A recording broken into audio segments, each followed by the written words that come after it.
ตรงทฤษฎีของตนเชื่อจนล้นดังผิดคำสอนเชื่อรูปลักษณ์นั้นควรสังว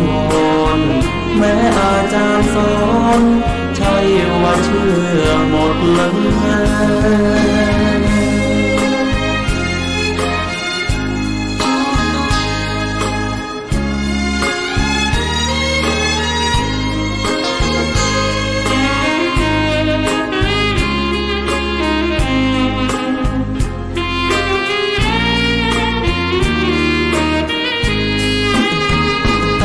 ลามาสูตรบทธรรมพระพุทธศาสตร์พระองค์วางว่าหมดจดไม่ให้ไขว้เขวแนวคิดตามเหตุผลปนเปอาจมีโยเยเชื่อไปอาจไม่แน่นอนว่าตรงทฤษฎีของตนเชื่อจนล้นนังผิดคำสอนเชื่อรูปลักษณ์นั้นควรสังวรแม้อาจารย์สอน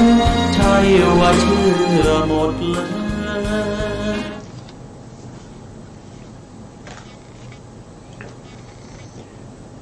พุทธังสรณังกัจฉามิธัมมังสรณังกัจฉามิสังฆังสรณังกัจฉามิกับนมัสการพระมหาเถระพระสังฆาธิการพระเถรานุเถระสวัสดีท่านผู้ฟังและผู้ชมทุกท่านที่ติดตามในรายการศึกษาพระสัทธรรมเพื่อการพ้นทุกข์ครั้งนี้เป็นครั้งที่29นะครับในเรื่องของสามัญญผลสูตรตอนที่ว่าด้วยในอรรถกถาสามัญญผลสูตรว่าด้วยความสามัญญผลที่ปาณีตกว่ามาจากข้อมูลอรรถกถาพระไตรปิฎกอรรถกถาชุด91เล่มที่11ทีฆนิกายศีลขันธวรรคในพระสุตตันตปิฎกครั้งที่แล้วเราก็พูดถึงในเรื่องของพระพุทธองค์ได้ตัดกับพระเจ้าชาติศัตรูและก็ภิกษุ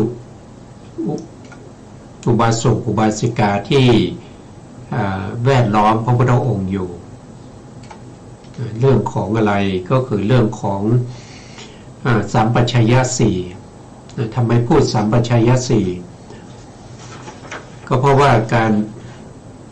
การที่ผู้เห็นภัยในวัฏสงสารที่สละเรือนเข้ามาบวชเป็นบรรพชิตมาเป็นสาวกของพระพุทธเจ้ากิจที่ควรทำพระพุทธองค์ได้ตรัสไว้ว่าในศาสนานี้มีกิจที่ควรทำอยู่สองอย่าง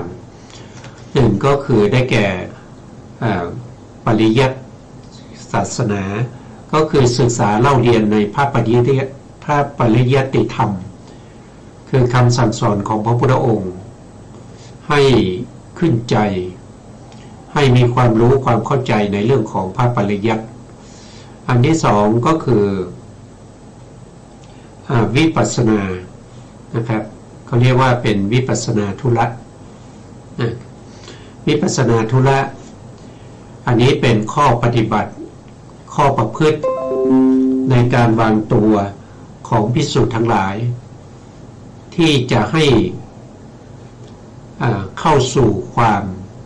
เป็นพระอริยะวิธีการปฏิบัติเพราะฉะนั้นผู้ที่มาบวชเนี่ยจะได้เห็นผลที่ปรากฏชัดเจนในเรื่องของศีลได้พูดไปแล้วในเรื่องของสมถะได้พูดไปแล้วพระพุทธองค์ก็มาแสดงในเรื่องของวิปัสสนาผู้ที่จะปฏิบัติ ในให้ได้มาซึ่งสามัญญผลหรือผล4นะครับสามัญญผล4ก็คือโสดาปัตติผลสกทาคามีผลอนาคามีผลอรหันตผลก็ต้องประพฤติวิปัสสนาเริ่มต้นจากสติปัฏฐาน4เราก็มาศึกษาจนถึงในเรื่องของสัมปชัญญะสัมปชัญญะมีอยู่4อย่างหนึ่งก็คือสาธกะสัมปชัญญะก็คือต้องรู้ประโยชน์เราจะทำอะไรเราต้องรู้ประโยชน์ก่อนว่ามีประโยชน์อย่างไรทำไปแล้วได้ประโยชน์อะไรหรือว่าทำไปแล้วไม่ได้ประโยชน์ก็ต้องรู้นะครับเลือกสรรเอาแต่สิ่งที่เป็นประโยชน์อันที่สองก็คือสัพพยะสัมปชัญญะก็คือหมายถึงว่าที่เรารู้ประโยชน์แล้วที่เราจะทำเนี่ยจะต้องมีเครื่องไม้เครื่องมืออะไรสถานที่เป็นยังไงจะสะดวกสบายไหมนะครับก็ให้เลือกเอาที่สะดวกสบายเช่นที่อยู่ที่อาศัยที่สัพพยะอาหารสัพพยะอากาศสัพพยะการปฏิบัติอิริยาบถทั้งหลายที่เป็นสัพพยะแก่เราคืออะไรข้อที่3ก็คือในเรื่องของโคจรสัมปชัญญะนะครับการที่เราจะไปที่ไหนก็ต้องมีสมถะและวิปัสสนานะครับไปขอโทษนะครับฮัลโหลเอาไว้ก่อนพ่อกำลังออกรายการอยู่เราจะทอกรรมเนอะ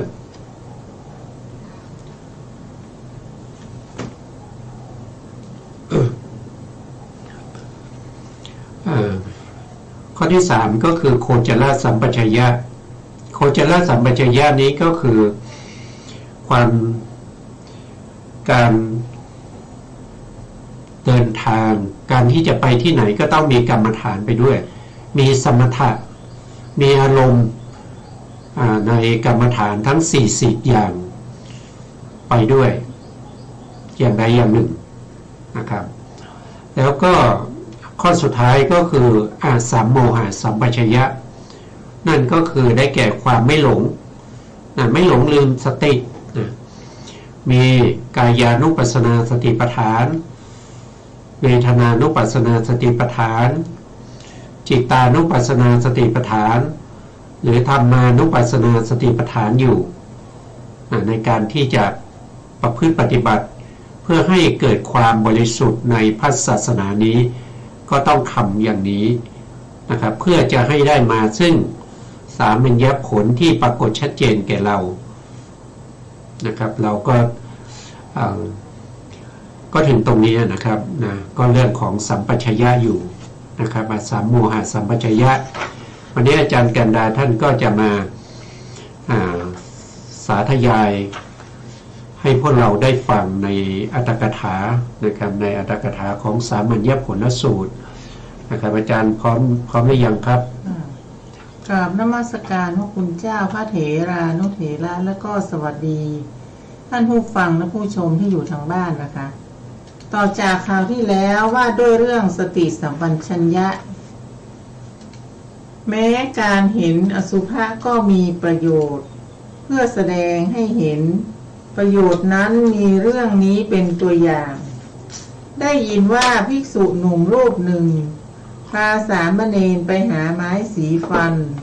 สามเณรหลีกจากทางเดินไปล่วงหน้า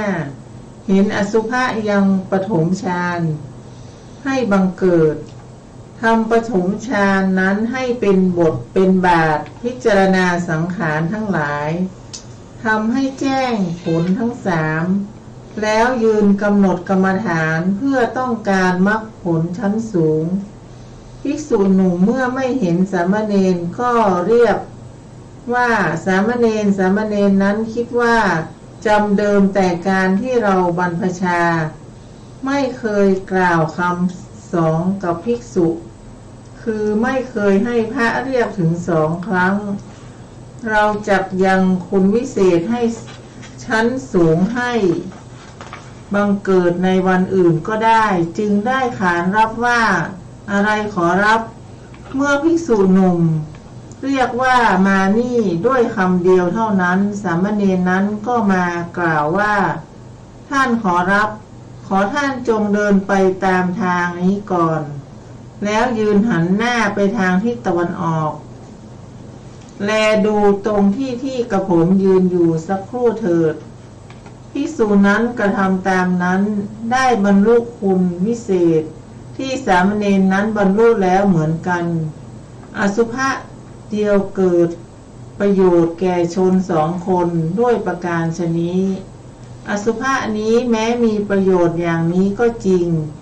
แต่อสุภะหญิงเป็นอสัปปายะแก่ชายและอสุภะชายเป็นอสัปปายะแก่หญิงอสุภะที่เป็นสภาพกันคือเพศเดียวกันเท่านั้นเป็นสัปปายะการใคร่ครวญสัปปายะอย่างนี้ชื่อสัปปายะสัมปชัญญะด้วยประการฉนี้การเลือกอารมณ์กล่าวคือกรรมฐานที่ตนชอบใจในบรรดากรรมฐาน38 อย่างแล้วยึดอารมณ์นั้นเท่านั้นไปในที่ภิกขาจารย์ของภิกษุผู้ใคร่ครวญถึงประโยชน์และสัปปายะอย่างนี้ชื่อโคจรสัมปชัญญะเพื่อความแจ่มแจ้งโดยโคจรสัมปชัญญะนั้นบัณฑิตพึงทราบ4 หัวข้อนี้ดังต่อไปนี้ภิกษุบางรูปในศาสนานี้นำไปไม่นำกลับบางรูปนำกลับไม่นำไปบางรูปไม่นำไปและไม่นำกลับบางรูปนำไปด้วยและนำกลับด้วยในบรรดาภิกษุ4 จำพวกนั้นภิกษุใดชำระจิตให้บริสุทธิ์จากธรรมอันเป็นเครื่องกั้นด้วยการจงกรมและด้วยการนั่งในกลางวันตอนปฐมยามในกลางคืนก็ปฏิบัติอย่างนั้นนอนในมัชชิมยามยังการให้ล่วงไปด้วยการนั่งและการจงกรมแม้ในปัจฉิมยามกระทำวัดที่ลานพระเจดีย์และลานพระศรีมหาโพธิ์เสียก่อนแล้วรดน้ำที่ต้นพระศรีมหาโพธิ์ตั้งน้ำฉันน้ำใช้ไว้ประพฤติสมาทานขันธกวัตรทุกอย่างมีอาจริยวัตรและอุปชายะและมีอุปชายวัตรเป็นต้นภิกษุนั้นกระทำสรีระบริกรรมแล้วเข้าสู่เสนาสนะให้ร่างกายได้รับไออุ่นชั่ว2-3 กลับแล้วประกอบเนืองๆซึ่งกรรมฐานลุกขึ้นในเวลาภิกขาจารย์ถือบาตรและจีวรโดยกำหนดกรรมฐานเป็นหลักนั่นเทียวออกจากเสนาสนะใส่ใจถึงกรรมฐานอยู่อย่างนั้นไปลานพระเจดีย์หากเจริญพุทธานุสติกรรมฐานอยู่ก็เจริญพุทธานุสติกรรมฐานนั้นเรื่อยไปไม่ละกรรมฐานนั้นไว้เข้าไปสู่ลานพระเจดีย์หากเจริญกรรมฐานอื่นอยู่พักกรรมฐานนั้นเหมือนวางสิ่งของที่ถือมาไว้หน้าเชิงบันไดยึดปีติมีพระพุทธเจ้าเป็นอารมณ์ขึ้นสู่ลานพระเจดีย์หากเจดีย์ใหญ่ทำประทับศีล3 ครั้งแล้วพึงไหว้ในฐานะทั้ง4คือ4 ทิศหากเจดีย์เล็กพึงทำประทับศีลอย่างนั้นนั่นแหละแล้วไหว้ในฐานะทั้ง8เมื่อไหว้พระเจดีย์แล้วไปถึงลานต้นพระศรีมหาโพธิ์พึงแสดงความเคารพไหว้พระศรีมหาโพธิ์ ดุจอยู่เฉพาะพระผู้มีพระภาคเจ้านั้นภิกษุนั้นไหว้พระเจดีย์และพระศรีมหาโพธิ์อย่างนี้แล้วพึงถือเอากรรมฐานที่ตนพักไว้ดุจคนไปยังที่เก็บของไว้ถือเอาสิ่งของที่เก็บไว้ฉะนั้นเมื่อใกล้หมู่บ้านก็ครองจีวรโดยกำหนดกรรมฐานเป็นหลักนั่นเทียวเข้าไปยังหมู่บ้านเพื่อบิณฑบาตอย่างนี้ก่อนค่ะครับ อันนี้ก็เป็นข้อประพฤติปฏิบัติของพระภิกษุที่บวชเข้ามาในพระพุทธศาสนาที่พระพุทธองค์ได้บัญญัติไว้ให้เป็นข้อประพฤติปฏิบัติให้เป็นไปในแนวทางเดียวกันตอนแรกที่ท่านอาจารย์สาธยายก็พูดถึงในเรื่องของภิกษุกับสามเณรภิกษุกับสามเณรได้ชวนกันไปหาไม้สีฟันสมัยโบราณนี้เขาไม่มีแปรงฟันเขาไม่มีแปรงฟันที่เราใช้อยู่ทุกวันนี้ต้องใช้ไม้สีฟันนะครับนั่นก็คือไม้ชนิดหนึ่งตัดแล้วก็นำมาเคี้ยวนะครับตอนเช้ากับตอนเย็นเพื่อทำความสะอาดฟันพอไปถึงที่หนึ่งนะครับสามเณรก็เดินไปข้างหน้าเมื่อสามเณรเดินไปข้างหน้าแล้วก็แวะลงไปข้างทางก็ไปพบกับอสุภะก็คือซากศพของมนุษย์นะมนุษย์ต้องเป็นเพศชายนะครับเขาเรียกว่าเป็นสัพพะนะเป็นสัพพะก็คือถูกนะครับก็ถูกกายทยาศัยถูกกายทยาศัยของสามเณรนั้นเมื่อสามเณรนั้นพิจารณาอสุภะนั้นอยู่ก็ได้ฌานนะครับได้ฌานเมื่อได้ฌานแล้วสามเณรก็ใช้ฌานนั้นเจริญวิปัสสนาเมื่อเจริญวิปัสสนาก็ได้โสดาปัตติมรรคแล้วก็โสดาปัตติผลแล้วหลังจากนั้นก็เจริญวิปัสสนาต่อก็ได้สกทาคามีมรรคแล้วก็สกทาคามีผลแล้วก็เจริญวิปัสสนาอีกรอบหนึ่งก็ได้อนาคามีมรรคอนาคามีผลแล้วก็จะกำลังจะเจริญ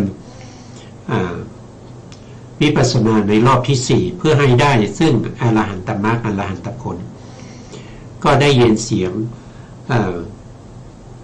อาจารย์หรือพระภิกษุที่ไปด้วยกันเนี่ยเรียกนะครับว่าสามเณรอยู่ไหนสามเณรก็ได้ยินเสียงนั้นนะครับก็ออกจากวิปัสสนาแล้วก็คิดว่าตั้งแต่เราบวชมานี้เราไม่เคยให้อาจารย์เนี่ยเรียกถึง2 ครั้งเลยนี่เรียก2 ครั้งแล้วเพราะก็เลยคิดว่ายังไงเราก็จะเจริญวิปัสสนาในภายหลังเพื่อให้ได้อรหันตมรรคอรหันตผลก็เลยขันรับว่าครับผมนะครับแล้วก็เดินออกมาจากตรงนั้นพอเดินออกมาจากตรงนั้นเนี่ยสามเณรก็คิดว่าอยากจะให้อาจารย์เนี่ยได้คุณวิเศษเหมือนกับที่ตนได้มานะก็เรียนอาจารย์ว่าขออาจารย์ได้โปรดเถอะครับนะขอให้อาจารย์เนี่ยเดินเข้าไปตรงที่ผมออกมานะครับแล้วก็ให้มองไปทางทิศตะวันออกนะครับตรงที่ผมยืนอยู่เมื่อตะกี้นี้นะเมื่อพระอาจารย์เดินเข้าไปนะครับเมื่อเดินเข้าไปแล้วก็หันหน้าไปทางทิศตะวันออกก็เห็นซากศพพอเห็นซากศพก็เจริญสมถกรรมฐานที่เป็นอสุภกรรมฐานก็ได้ฌานนะครับก็ได้ฌานแล้วท่านก็ออกจากฌานแล้วก็เจริญวิปัสสนาก็ได้คุณวิเศษก็คือได้เป็นพระอริยบุคคลตามลำดับท่านก็ไม่ได้บอกว่า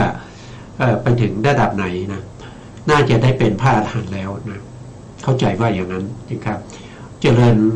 วิปัสสนา4 รอบนะรอบที่1ก็เป็นโสดาบันนะรอบที่2ก็เป็นสกทาคามีรอบที่3ก็เป็นอนาคามีรอบที่4ก็เป็นพระอรหันต์นะ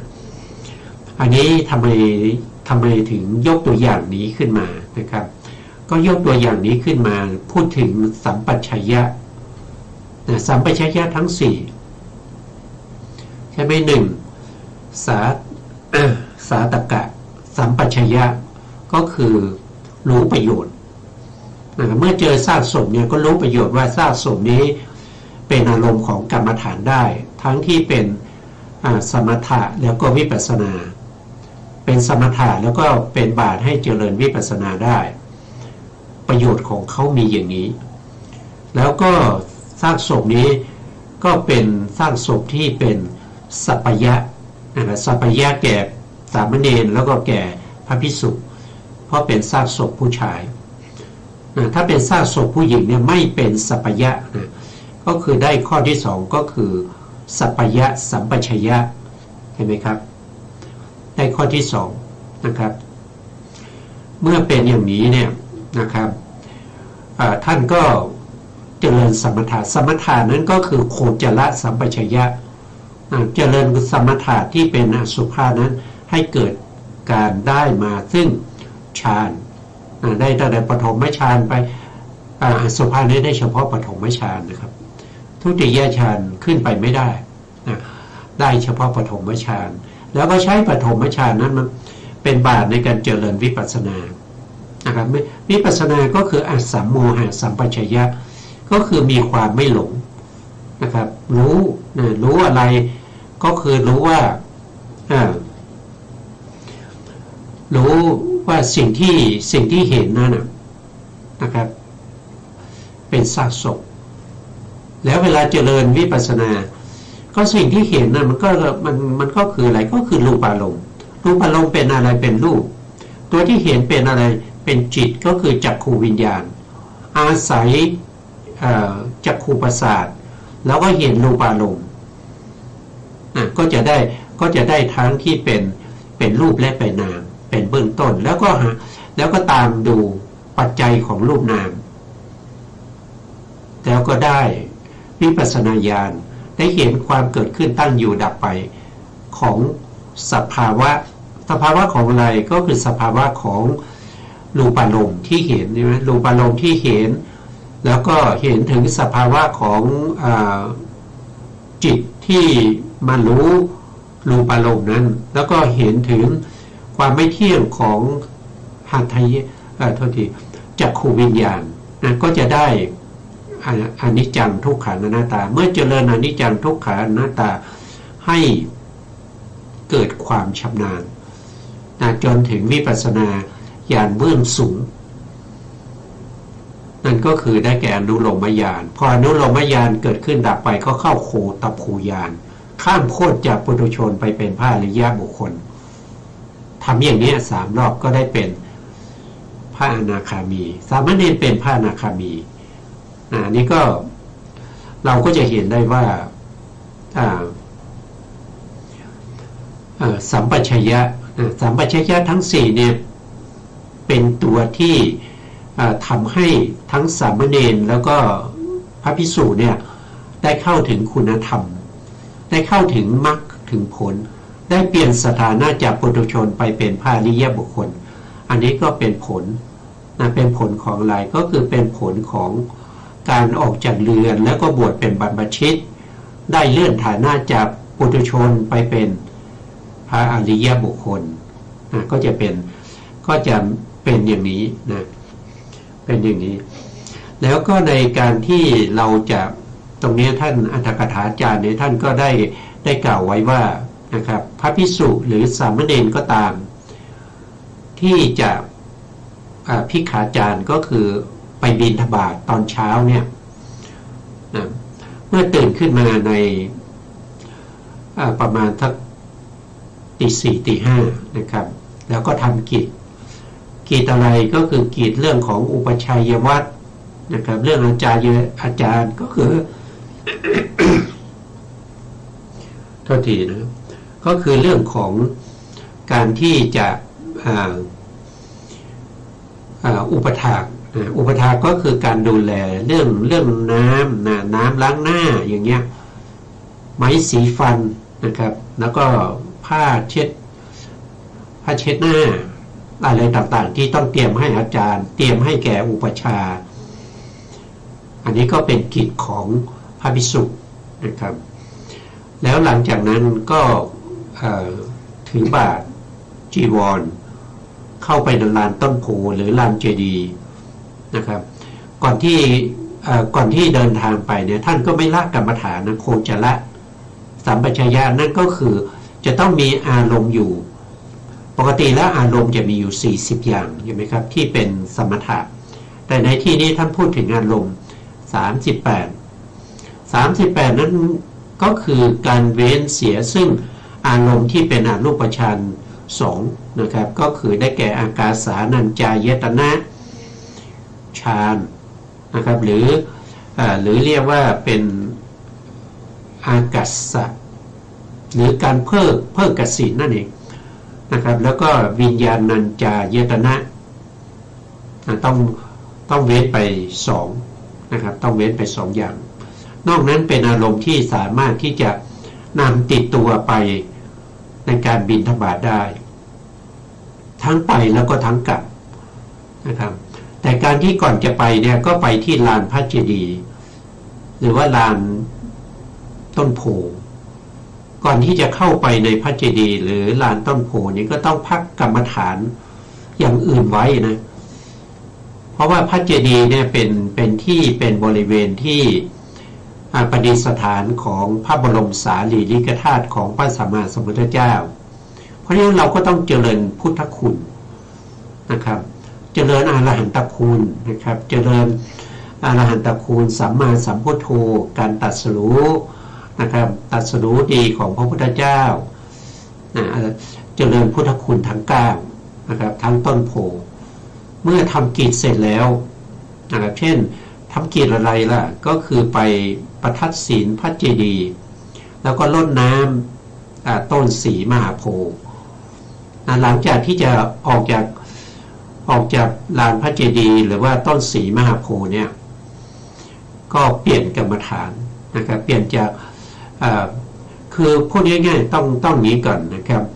คือหมายความว่าผู้ที่เขามีความช่ำชองมีความชำนาญในเรื่องของพุทธคุณเนี่ยก็ไม่ต้องเปลี่ยนนะครับพอมาถึงที่ลานพระเจดีย์ก็ภาวนาพุทธคุณต่อไปได้แต่ถ้าเป็นบุคคลที่เขาไม่ชำนาญในเรื่องของพุทธคุณเขาอาจจะใช้อารมณ์อย่างอื่น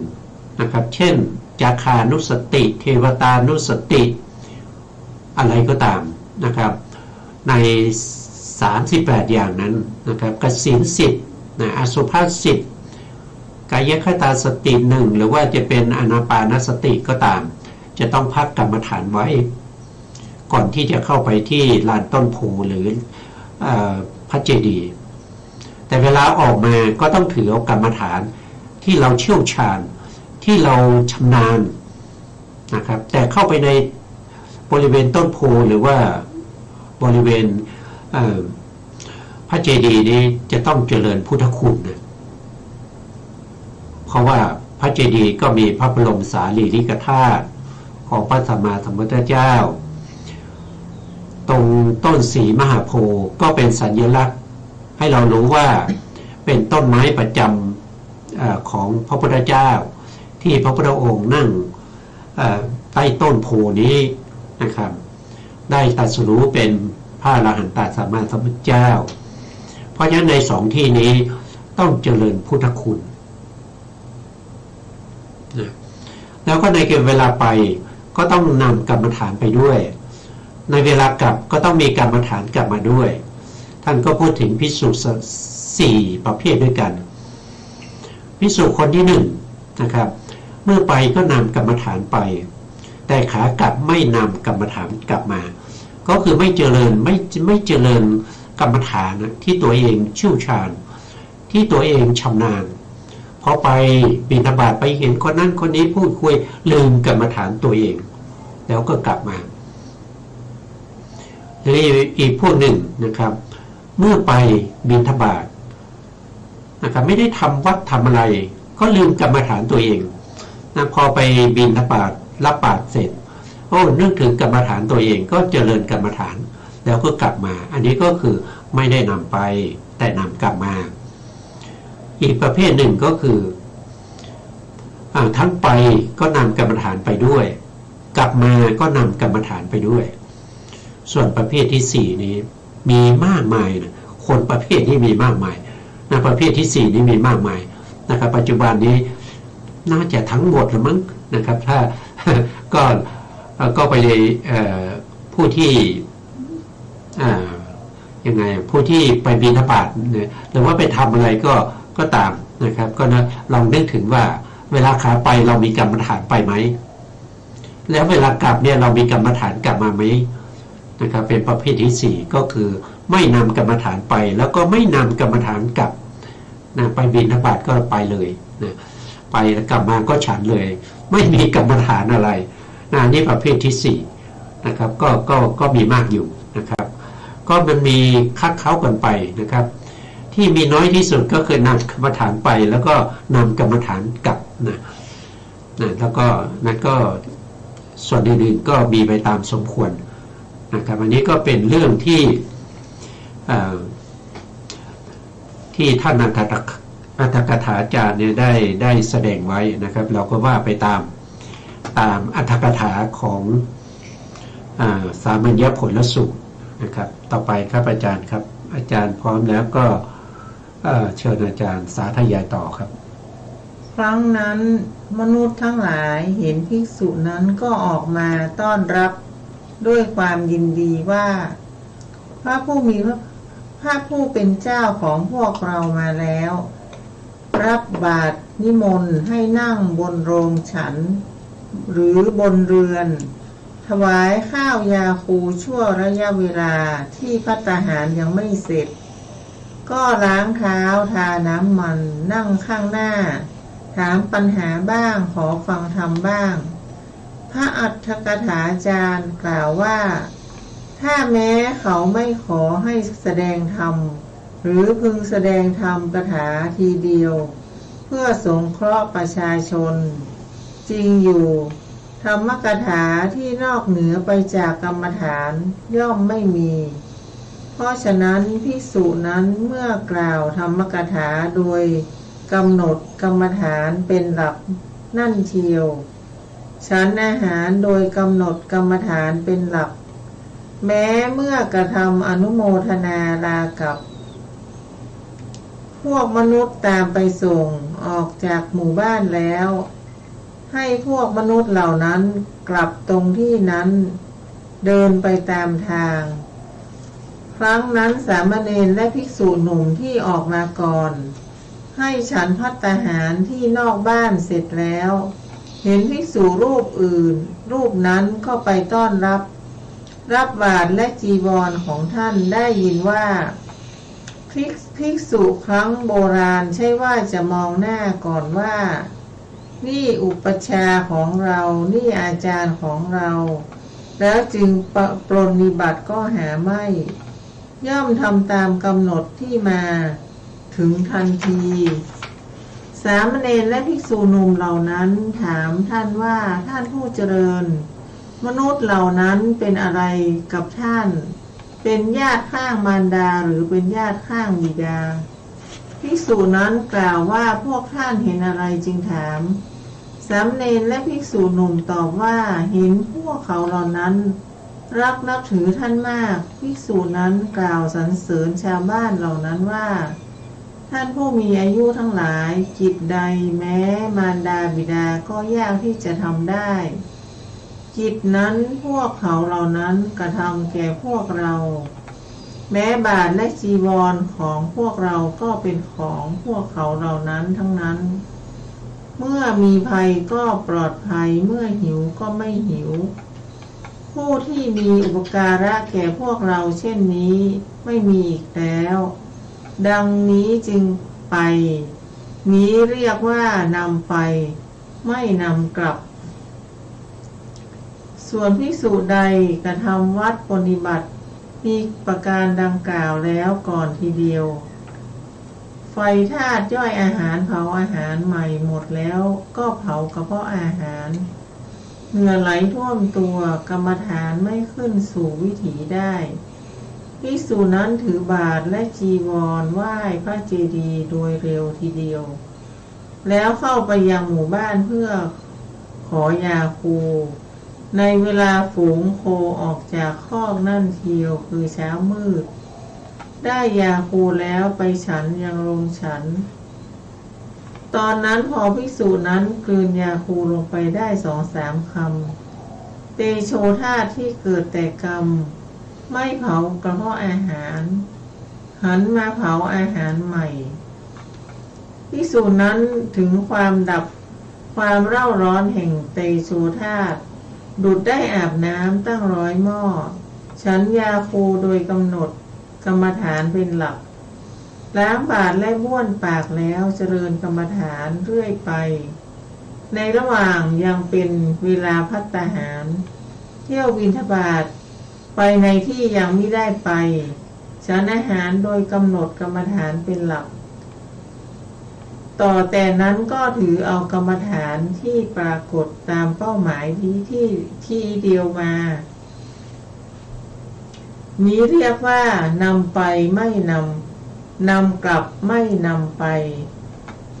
ภิกษุทั้งหลายที่ฉันยาคูแล้วเริ่มเจริญวิปัสสนาได้บรรลุพระอรหันต์ในพระพุทธศาสนาเช่นนี้มีมากจนนับไม่ถ้วนในเกาะสีหนนั้นในโรงฉันตามหมู่บ้านนั้นมีไม่พอนั่งสำหรับภิกษุฉันยาคูแล้วบรรลุพระอรหันต์ก็ภิกษุที่อยู่ด้วยความประมาททอดทิ้งธุระทำลายวัดที่พึงกระทำมีจิตตรึงแน่นด้วยเจโตขีลธรรม5 อย่าง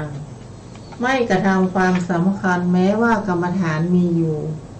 เข้าไปบิณฑบาตยังหมู่บ้านเดินคลุกคลีไปกับคฤหัสถ์บ้างกินอยู่ปะปนกับคฤหัสถ์บ้างก็ไม่สมควร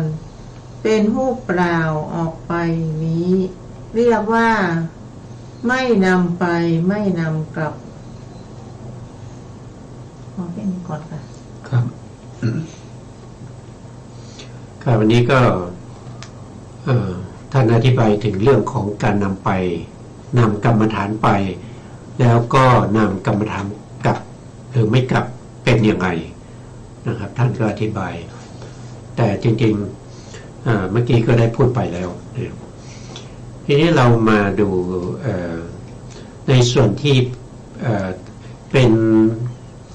นธรรมที่เป็นเครื่องกั้นเป็นเครื่องกั้นเป็นเครื่องไม่ทำให้ได้บรรลุคุณวิเศษที่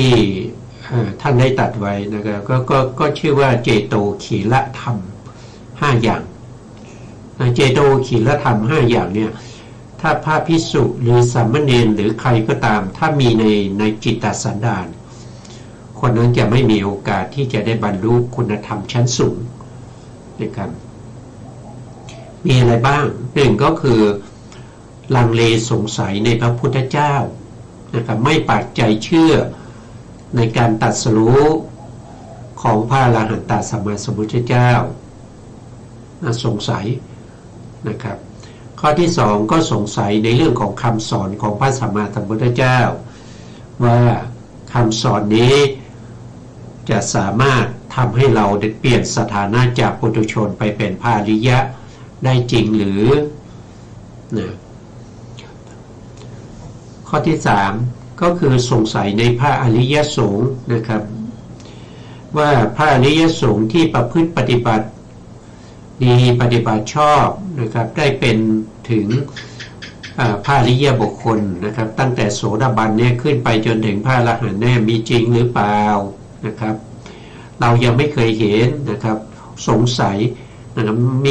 ไม่มีมั่งนะ โดยเอาตัวเองนี่ไปวัดนะครับว่าคนอื่นก็เหมือนกับเรานี่แหละนะครับกินอาหารเหมือนกันนะครับแล้วก็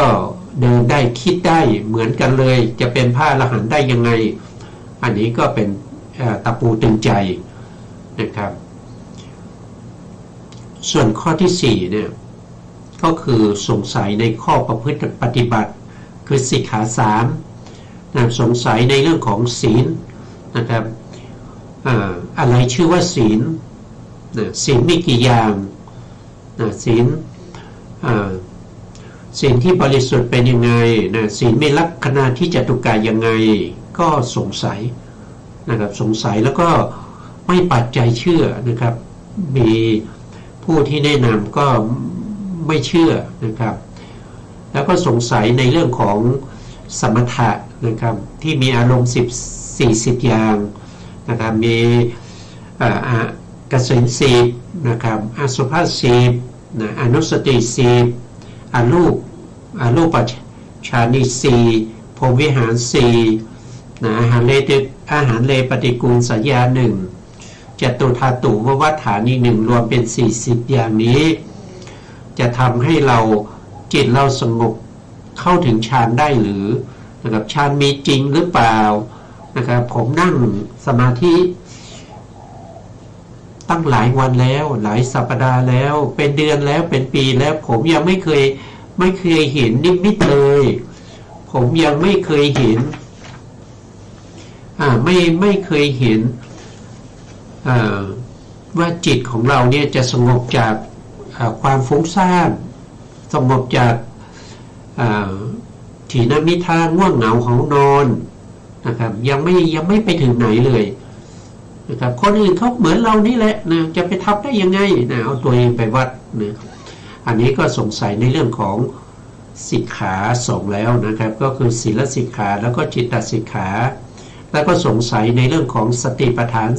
4สัมมาปัฏฐาน4อิทธิบาท4อินทรีย์5พละ5โพชฌงค์7อริยมรรคมีองค์8ที่เป็นไปในวิปัสสนานะครับที่เป็นไปตั้งแต่วิเศษลักษณะนะครับไปจนถึงสามัญญลักษณะแล้วก็เข้าถึงพระนิพพาน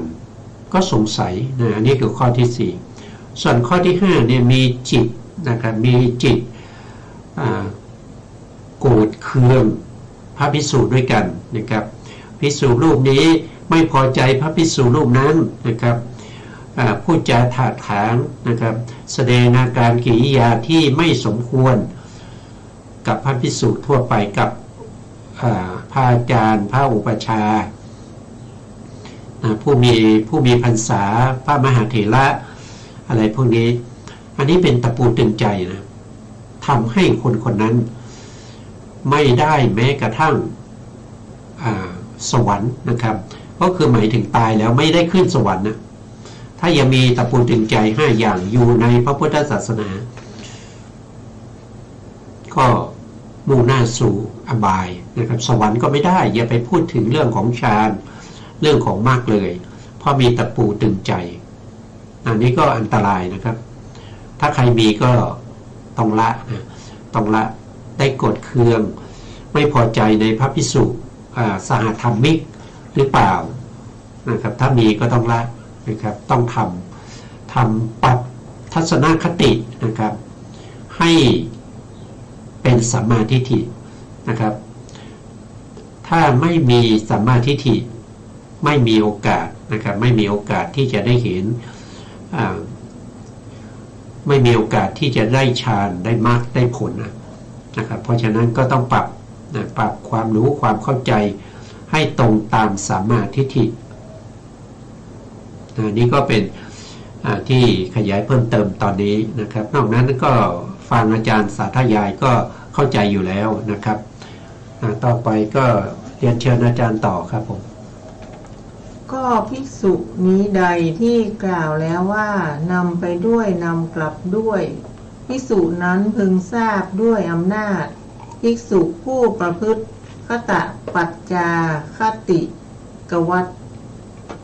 ขาลือหรือขาไปก็เจริญกรรมฐาน ขากลับก็เจริญกรรมฐาน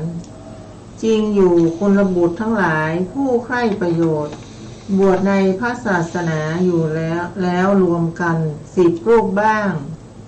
20 รูปบ้าง30 รูปบ้าง40 รูปบ้าง50 รูปบ้าง100 รูปบ้างทำข้อตกลงกันว่าผู้มีอายุทั้งหลายท่านทั้งหลายมิใช่บวชหลบเจ้าหนี้มิใช่บวชลี้ภัยมิใช่บวชเพื่ออาชีพแต่มุ่งพ้นทุกข์จึงบวชในพระศาสนานี้เพราะฉะนั้นกิเลสเกิดขึ้นในขณะเดินจงข่มในขณะเดินนั่นเชียวกิเลสเกิดขึ้นในขณะยืนจงข่มในขณะยืนนั่นเชียวกิเลสเกิดขึ้นในขณะนั่งจงข่มในขณะนั่งนั่นเชียวกิเลสเกิดขึ้นในขณะนอนจงข่มในขณะนอนนั่นเทียวดังนี้ภิกษุเหล่านั้นทำข้อตกลงกันอย่างนี้แล้วไปพิขาจารมีก้อนหินอยู่ในระยะทางครึ่งอุสภะ1 อุสภะครึ่งคาวุธและ1 คาวุธเดินมนสิการกรรมฐานด้วยใช้หินนั้นเป็นเครื่องหมายถ้ากิเลสเกิดขึ้นแก่ใครในขณะเดินผู้นั้นก็ข่มกิเลสนั้นตรงนั้นแหละเมื่อไม่อาจข่มได้อย่างนั้นต้องยืนอยู่ครั้งนั้นภิกษุแม้ที่จะตามข้างหลังภิกษุนั้นก็ต้องยืนอยู่ภิกษุนั้นเตือนตนเองว่าภิกษุนี้รู้ว่าวิตกเกิดขึ้นแก่ท่านทำกรรมไม่สมควรแล้วดังนี้เจริญวิปัสสนาแล้วก้าวลงสู่อริยภูมิได้ในที่นั้นเองเมื่อไม่อาจจะข่มได้อย่างนั้นก็นั่งต่อมาภิกษุแม้ที่ตามมาข้างหลังภิกษุนั้นก็ต้องนั่งมีในดังกล่าวแล้วนั่นแหละแม้เมื่อไม่อาจจะก้าวลงสู่อริยภูมิก็ข่มกิเลสนั้นไว้เดินมนสิการกรรมฐานเรื่อยไปภิกษุนั้นจะไม่ย่างเท้าด้วยจิตที่ปราศจากกรรมฐานหากย่างเท้าไปต้องถอยกลับมายังที่เดิมอีกดุจพระมหาปุษเทวเถระผู้อยู่ในอาลินทกวิหารได้ยินว่าพระเถระนั้นบำเพ็ญคตปัญจาคตวัตรอยู่19 ปีแม้มนุษย์ทั้งหลายได้เห็นท่านแล้วคือผู้ที่กำลังไถนาบ้างหว่านข้าวบ้างนวดข้าวบ้างทำการงานอยู่บ้างในระหว่างทางเห็นพระเถระเดินอยู่อย่างนั้นจึงสนทนากันว่า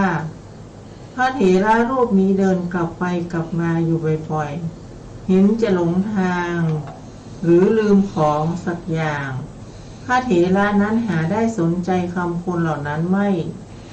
กระทำสมณธรรมด้วยจิตที่ประกอบด้วยกรรมฐานเท่านั้น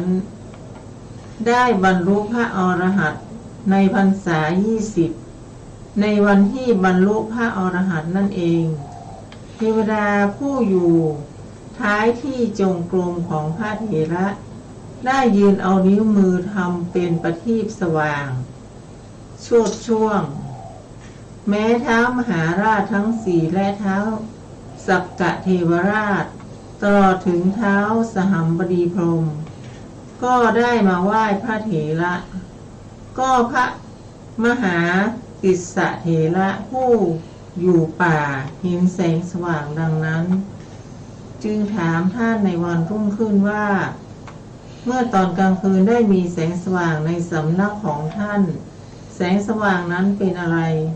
พระเถระพูดกลบเกลื่อนมีอาทิอย่างนี้ว่าธรรมดาแสงสว่างเป็นแสงสว่างของประทีปก็มีเป็นแสงสว่างของแก้วมณีก็มีดังนี้ต่อแต่นั้นได้ขอให้มหาติสสะเถระผู้ถามคือรับปากจะปกปิดเรื่องไว้เมื่อท่านรับคำแล้วจึงเล่าให้ฟัง ค่นี้ก่อนค่ะครับ อันนี้ก็เป็นอุปนิสัยนะเป็นอุปนิสัยของพระอรหันต์นะครับเป็นนิสัยของพระอรหันต์ทุกลูกนะครับทุกลูกจะเป็นอย่างนี้นะก่อนที่ท่านเราก็พูดถึงก่อนที่ท่านจะได้เป็นพระอรหันต์ก่อนนะครับตอนที่ท่านจะได้เป็นพระอรหันต์ท่านก็ประพฤติปฏิบัติอยู่ในข้อปฏิบัติที่พระพุทธองค์กำหนดไว้อย่างเคร่งครัดนะครับเวลาไปบิณฑบาตไปภิกขาจารย์อะไรก็ตามนะถ้ามีอกุศลวิตกเกิดขึ้นในใจเนี่ยท่านก็จะหยุดนะท่านก็จะหยุดแล้วก็พยายามที่จะกำจัดเสียซึ่งอกุศลวิตกนะอกุศลวิตกก็จะมีอะไรล่ะก็จะมีกามวิตกนะครับก็คือนึกถึงสิ่งที่ดีๆสวยๆงามๆนะครับเสียงไพเราะอะไรพวกนี้อันที่สองก็คือนึกถึงเรื่องของพยาปาทวิตกก็คือนึกถึงการเบียดเบียนนะครับปองร้ายผู้อื่นนะตามก็คือเขาเรียกว่าวิหิงสาวิตกก็คือคิดในการที่จะกันแกล้งเบียดเบียนผู้อื่นทำให้ผู้อื่นได้รับความทุกข์อะไรพวกนี้เมื่อเกิดขึ้นเนี่ยภิกษุทั้งหลายนี้ต้องละทันทีเกิดในขณะยืนก็ต้องละในขณะยืนก็คือหมายความว่าเวลาเดินไปเนี่ยเกิดวิตกนะครับเกิดวิตกที่เป็นอกุศลวิตกเนี่ยเกิดขึ้นต้องหยุดทันทีหยุดแล้วก็พยายามละนะครับในสมัยไม่ใช่สมัยคือทุกยุคทุกสมัยนะครับถ้าพระภิกษุที่เขาอยู่รวมกันเยอะๆเนี่ยเวลาไปบิณฑบาตเนี่ยเขาก็จะไปด้วยกันนะครับถ้าพระภิกษุรูปข้างหน้าเนี่ยเกิดวิตกนะอกุศลวิตกขึ้นมาเนี่ยท่านหยุดผ้าที่ตามมาก็ต้องหยุดหมดนะครับต้องหยุดหมดหยุดแล้วผ้าข้างหลังก็ต้องเจริญกรรมฐานของตัวเองนะไม่ใช่ว่าเดินแซงไปหรือชนกันนะครับต้องหยุดนะรอผ้าข้างหน้าเนี่ยซึ่งมีอาวุโสมากกว่าเนี่ยก็ต้องระมัดระวังนะครับระมัดระวังอะไรก็ต้องมีความละอายมีหิรินะมีหิริมีโอตปะเพื่อจะไม่ให้พระภิกษุข้างหลังเนี่ยรู้ว่ากามวิตกนะครับเกิดขึ้นแก่เราแล้วนะครับหรือว่าอกุศลวิตกทั้งหลายนิวรณ์ทั้งหลายเกิดขึ้นในใจของเราแล้วนะเพราะว่าเวลาเดินไปถ้าเกิดขึ้นก็ต้องหยุดแล้วก็ละใช่ไหมครับทีนี้เวลาหยุดเนี่ยข้างหลังเขาก็ต้องรู้หมดว่าท่านเนี่ยมีอกุศลจิตเกิดขึ้นแล้วเนี่ยนะ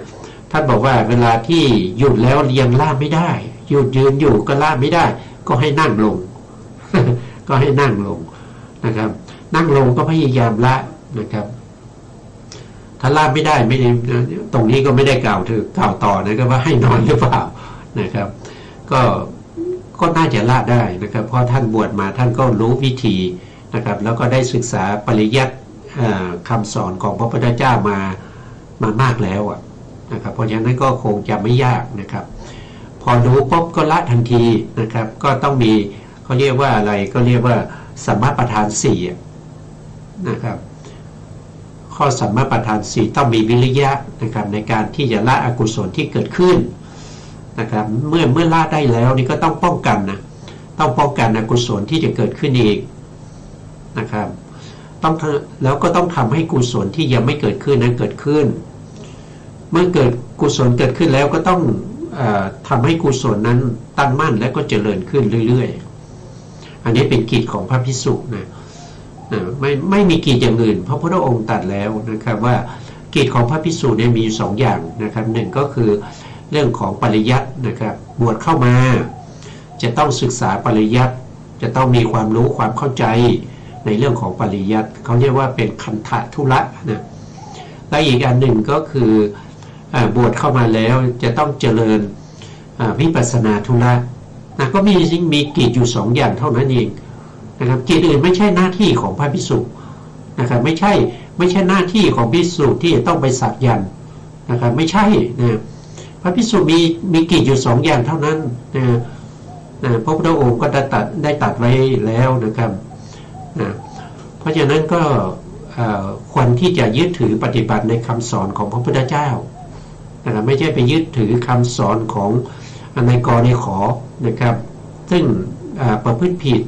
นอกลู่นอกทางนะครับคำสอนของพระพุทธเจ้ามีมากมายผู้รู้คำสอนก็ยังมีอยู่มากมายนะเราต้องคบหากัลยาณมิตรนั่นของเราก็คือพระไตรปิฎกและอรรถกถาฎีกาอนุฎีกาโยชนาคันถีทั้งหมดเหล่านี้เป็นกัลยาณมิตรของเราข้อประพฤติปฏิบัตินะครับไม่ว่าเราจะทำอะไรเนี่ยมีอยู่ในพระไตรปิฎกหมดแล้วมีทั้งที่ปฏิบัติถูกแล้วก็ปฏิบัติผิดขอให้พวกเราเนี่ยยึดถือพระไตรปิฎกและอรรถกถานี่เป็นหลักในการที่จะดำเนินชีวิตให้เป็นไปเพื่อความเจริญของตัวเรานะครับไม่ใช่ความเจริญของพระพุทธเจ้านะพระพุทธเจ้าท่านเจริญแล้วก็ท่านก็หมดภารกิจแล้วท่านปรินิพพานไปแล้วนะครับต่อไปนี้มันเป็นหน้าที่ของเรานะครับเพราะว่าเราบวชเข้ามาไม่ใช่บวชเข้ามาเพื่อแสวงหาลาภแสวงหายศนะบวชเข้ามาเพื่อแสวงหาคุณธรรมนะครับคุณธรรมเพราะฉะนั้นเราก็จะต้องประพฤติปฏิบัติให้ได้ซึ่งคุณธรรมนะครับ